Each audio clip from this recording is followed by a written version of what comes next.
सोचिए, एक जबरदस्त तूफान जमीन से टकराता है। हम तबाही की ही उम्मीद करते हैं, है ना?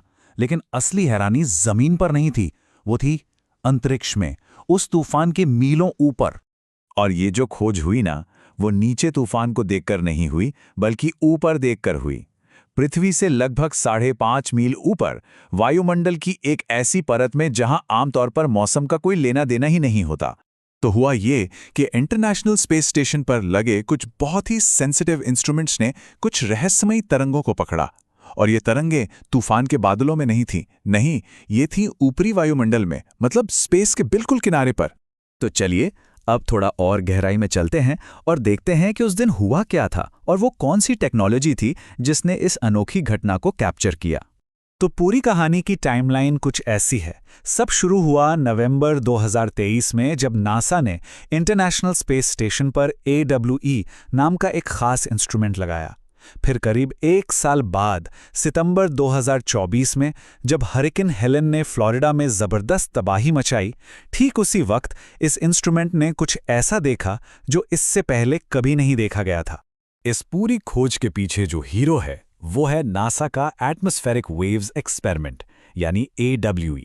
ये एक खास इंस्ट्रूमेंट है जिसे वायुमंडल की बस इसी परत को स्टडी करने के लिए डिजाइन किया गया है। एक ऐसी परत जहां पहुंचना बहुत ही मुश्किल काम है। अब जरा इस घटना के पैमाने को समझिए। ये जो तरंगे थीं वो पृथ्वी की सतह से 88 किलोमीटर ऊपर देखी गईं। 88 किलोमीटर! ये वो ऊंचाई है जहां हवाई जहाज तो क्या, मौसम के गुब्बारे भी नहीं पहुंचते। ये लगभग अंतरिक्ष का किनारा है। तो सवाल ये उठता है कि आखिर ये रहस्यमयी लहरें हैं क्या, और जमीन पर आया एक तूफान भला इतनी ऊपर अंतरिक्ष में इन्हें पैदा कैसे कर सकता है? देखिए, सबसे पहले एक बात साफ कर लेते हैं। इन्हें कहते हैं एटमॉस्फेरिक ग्रेविटी वेव्स, लेकिन इनका ब्लैक होल से निकलने वाली ग्रेविटेशनल वेव्स से दूर दूर तक कोई लेना देना नहीं है। ये बिल्कुल अलग चीज़ है। इन्हें आप बस हवा में प्रेशर और टेम्परेचर की लहरों की तरह समझिए, जो किसी बहुत बड़ी गड़बड़ी जैसे कि एक तूफान की वजह से बनती हैं। तो चलिए इस पूरे प्रोसेस को एकदम आसान भाषा में समझते हैं। होता यह है कि जब एक जबरदस्त तूफान बनता है तो उसमें बहुत ज्यादा एनर्जी होती है। ये एनर्जी सिर्फ जमीन पर नहीं फैलती, बल्कि ऊपर की तरफ भी जाती है, बादलों से भी कहीं ऊपर। जब ये एनर्जी मेसोस्फीयर की पतली हवा से जाकर टकराती है तो वहां एक हलचल पैदा कर देती है, और बस इसी हलचल से पानी में पत्थर फेंकने जैसी गोल गोल लहरें बन जाती हैं। अच्छा, पर सवाल ये है कि ये लहरें आखिर दिखाई कैसे दी? इसका जवाब छिपा है एयरग्लो में। एयरग्लो क्या है?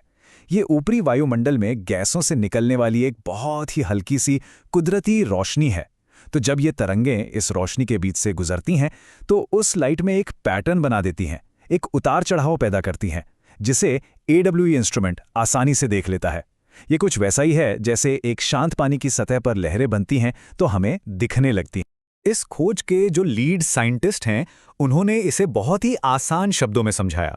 उन्होंने कहा, जैसे तालाब में एक बूंद गिरने से पानी के छल्ले फैलते हैं, ठीक वैसे ही हरिकेन हेलेन से निकली गोल गोल लहरें पश्चिम की ओर फैलती हुई देखी गईं। मतलब इस एक लाइन से पूरी की पूरी कॉम्प्लेक्स चीज एकदम साफ हो जाती है। अब ये सब सुनने में तो बड़ा मजेदार लगता है, लेकिन ये सिर्फ एक साइंटिफिक खोज से कहीं ज्यादा है। ये हमारे लिए जरूरी क्यों है? क्योंकि इन वायुमंडलीय तरंगों का सीधा असर उन टेक्नोलॉजीज पर पड़ता है जिन पर हम हर दिन हर पल निर्भर हैं। जैसा कि हमने बात की, ये घटना मेसोस्फीयर में हुई। ये वायुमंडल की एक ऐसी परत है जिसके बारे में हम बहुत कम जानते हैं। वजह?